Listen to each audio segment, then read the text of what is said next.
તે આનો ઉકેલ લાવવા માટે 64 ગોળ ચૌધરી સમાજને 5 દિવસનો સમય માગ્યો હતો, પણ અમે દરેક સમાજના આગેવાનો જે અહીંયા એકત્રિત થયા હતા એમણે 11 દિવસ સુધી આ પ્રશ્નો સોલ્યુશન લાવવા માટે અમે એમને સત્તા આપી છે. તો એનો અમારા વડીલોએ અને અમારા આગેવાનોએ જવાબદારી લીધી છે કે ભાઈ આનો શાંતિપૂર્ણ ઉકેલ લાવીશું. 18 વર્ષ કે 20 વર્ષ દીકરીને તમે મોટી કરી છે મા બાપે, અને દીકરી રાતોરાત એવો નિર્ણય લઈ લે છે. એ યુવાનોની સંમતિથી 64 ગોળ ચૌધરી સમાજના આગેવાનોએ આ દીકરી પરત લાવવા માટેની જવાબદારી સ્વીકારી છે. રૂની ગામ ખાતે આજે ચૌધરી સમાજની બેઠક છે તે મળી હતી. ખાસ કરીને દીકરીના પ્રેમ લગ્ન બાબતે આ બેઠક છે તે મળી હતી, ત્યારે ચૌધરી સમાજના આગેવાન આપણી સાથે છે, તેમની સાથે વાત કરીશું. સાહેબ, જે રીતે આજે બેઠક મળી, કયા મહત્વના નિર્ણયો છે તે આજની બેઠકમાં કરવામાં આવે?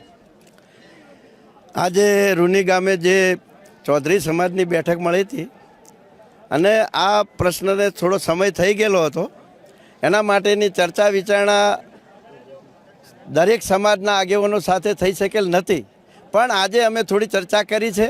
અને આ સમાજ જે 64 ગોળ ચૌધરી સમાજ રૂની ગામ આવે એમાં એ બધા આગેવાનોએ પણ કીધું છે કે આ પ્રશ્ન અમે સામાજિક રીતે દેસાઈ સમાજ હોય કે બીજા સમાજો હોય આવા પ્રશ્નો બન્યા છે તો એના સાથે શાંતિભર્યો સુલેહભર્યો ચર્ચા કરીને આ પ્રશ્નનો ઉકેલ લાવશું.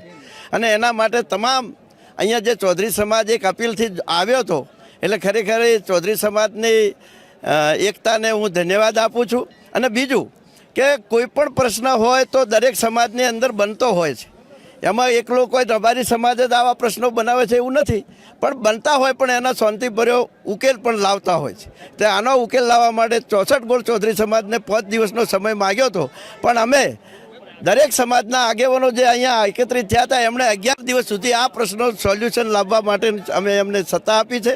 11 દિવસમાં પ્રશ્ન નહીં આવે તો અમે આગેવાનો ફરીથી ભેગા થશું અને આગેવાનો ભેગા થઈ ચર્ચા કરી દેસાઈ સમાજ જોડે ચર્ચા કરવી પડે, ફરીથી સમાજને બોલાવવો પડે. એના માટે યોગ્ય ભર્યું પગલું લઈને આનો નિર્ણય શાંતિભર્યો ઉકેલ થઈ જાય એ માટે પ્રયત્ન કરીશું 100%. બિલકુલ, યુવાન આગેવાન પણ છે ચૌધરી સમાજના, તેમની સાથે વાત કરીશું. ખાસ આજે બેઠક થઈ, યુવાનોનો આક્રોશ હતો, શું મુદ્દા રહ્યા મતમાં? યુવાનોનો આક્રોશ હોય એ સ્વાભાવિક બાબત છે, કારણ કે આ ખમીરવાળો સમાજ છે અને યુવાનોની લાગણી હોય, આવી ઘટનાઓ ઘટતી હોય એટલે સ્વાભાવિક રીતે યુવાનોને અંદરથી લાગણી દુભાય, અને એ લાગણી દુભાય તો આક્રોશ સ્વરૂપે એ લાગણી બહાર આવે, એટલે એ બહુ સ્વાભાવિક બાબત છે. અને એ આક્રોશને અમે સહજ ભાવે, વિનમ્ર ભાવે યુવાનોના આક્રોશને સ્વીકારીએ છીએ. મૂળ વિષય હતો કે દીકરી પરત લાવવામાં આવે, તો એ બાબતની ગંભીર ચિંતન કર્યા પછી 64 ગોળ આંજણા ચૌધરી સમાજના આગેવાનોએ સાથે મળી અને સૌ સમાજના યુવાનોની હાજરીમાં લગભગ 20,000 કરતાં વધારે યુવાનો હતા. એ યુવાનોની સંમતિથી 64 ગોળ ચૌધરી સમાજના આગેવાનોએ આ દીકરી પરત લાવવા માટેની જવાબદારી સ્વીકારી છે. અને આગામી 5 દિવસ એમણે માગ્યા છે.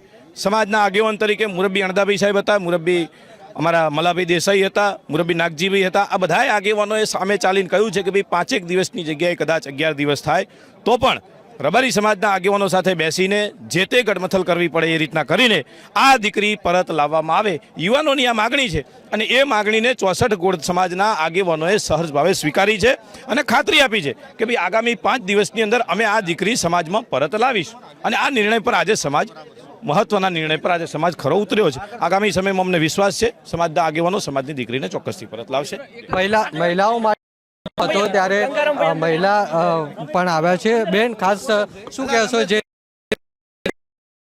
અને તમે હાજર રહ્યા, મહિલાઓ માટેનો પ્રશ્ન હતો, ખાસ કરીને દીકરીઓ માટેનું, તમે શું રજૂઆત કરી અહીંયા સમાજના મંચ પરથી અને શું નિર્ણય? આજે અમારા સમાજનું આ રૂણી ગામે બહુ મોટું સંમેલન હતું. એમાં અમારા સમાજના 1253 ગામ છે, આખા ગુજરાતના ગોળ પણ છે અમારા બધા ગોળના આગેવાનોને મેં એક મહિલા તરીકે એવી રજૂઆત કરી કે ભાઈ સમાજની બેન દીકરી અન્ય સમાજમાં ના જાય અને અન્ય સમાજની દીકરી પણ આપણા સમાજમાં ના આવે એની તકેદારી રાખી અને જે આ પ્રશ્નો બન્યા છે એના માટે જે આ સમાજ ભેગો થયો છે તો એનો અમારા વડીલોએ અને અમારા આગેવાનોએ જવાબદારી લીધી છે કે ભાઈ આનો શાંતિપૂર્ણ ઉકેલ લાવીશું. અને મેં પણ એવી રજૂઆત કરી કે ભાઈ આનું શાંતિપૂર્ણ પછી ઉત્તરનો પ્રત્યુત્તર દેવામાં આવે છે. આ સમાજનો આક્રોશ આ છે, એટલે ન્યાય હવે રબારી સમાજના ખભે છે. એમને ન્યાય આપવો જોઈએ. જો એમને લાવવી નથી તો જે લીધેલી છે પાછી આપી દે, મેટર ત્યાં પૂરી થઈ જાય. મહત્વનું છે કે દીકરીનું ગઈકાલે પણ નિવેદન આવ્યું હતું, એમાં એને એવું કહ્યું હતું કે હું અહીંયા ખુશ છું અને જો દીકરો પણ છે એને નાનો, તો એના બાબતે સમાજ કઈ રીતે વિચારી રહ્યો? હા, વાત જો દીકરો જ સમાજનું એક પોતાનું અલગ બંધારણ છે. આપણે ભારતીય સંવિધાનને માનીએ છીએ ચોક્કસ, પણ દરેક સમાજમાં દરેક સમાજ રીતે શોભતા હોય એ નિર્ણય જોઈએ. બીજી વાત રહી કે દીકરો છે કે એને શું છે, તો એના માતા પિતાની પરમિશન ફરજિયાત રાખો ને. આ બંધારણ જો લોકશાહીમાં લોકોનું બંધારણ હોય તો જે દીકરી જતી હોય લગ્ન કરવાની મર્યાદામાં હોય તો એના માતા પિતાની શું એની જવાબદારી એને પૂછવાનો હક નથી? 18 વર્ષ કે 20 વર્ષ દીકરીને તમે મોટી કરી છે મા બાપે, અને દીકરી રાતોરાત એવો નિર્ણય લઈ લે છે. બીજી વાત કે આવા મોટા ભાગના કેસોમાં ખોટા બનાવો વધારે બને છે. આપણે અમુક ભારતના બંધારણ પ્રમાણે એને હક છે, પરંતુ જ્યારે દુઃખી થાય છે ને એટલે એનો રસ્તો પકડવાવાળો, એની આંગળી પકડવાવાળી દીકરીની કોઈ નથી હોતું, એના મા બાપ હોય છે. આ એની ચિંતા છે. એટલે સમાજ ઉપર છોડો, સમાજના નીતિ નિર્ણયો એ બધા જ આપણે આવકાર્ય હોય છે, અને હંમેશા જ્યારે ઝાઝા નિર્ણય થતા હોય એ સારા માટે થતા હોય. આ દરેક સમાજની ચિંતા છે. ગુજરાતના દરેક કોમ્યુનિટી અત્યારે આ એક જ પ્રશ્ન છે કે ભાઈ દીકરીની પરમિશન, એના મા બાપની પરમિશન લઈ એના મા બાપ રાજી સદમુખ છે. કોણ મા બાપ એના ખોટું કરવાનું ઈચ્છી છે?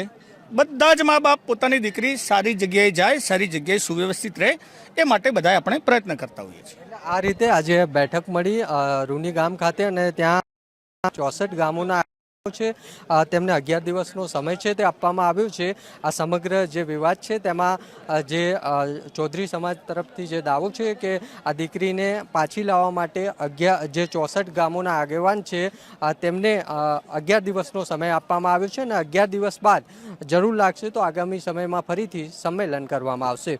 કેમેરામેન નીતિન બગડા સાથે મૌલિક ઉપાધ્યાય, TV 13 ગુજરાતી, બનાસકાંઠા.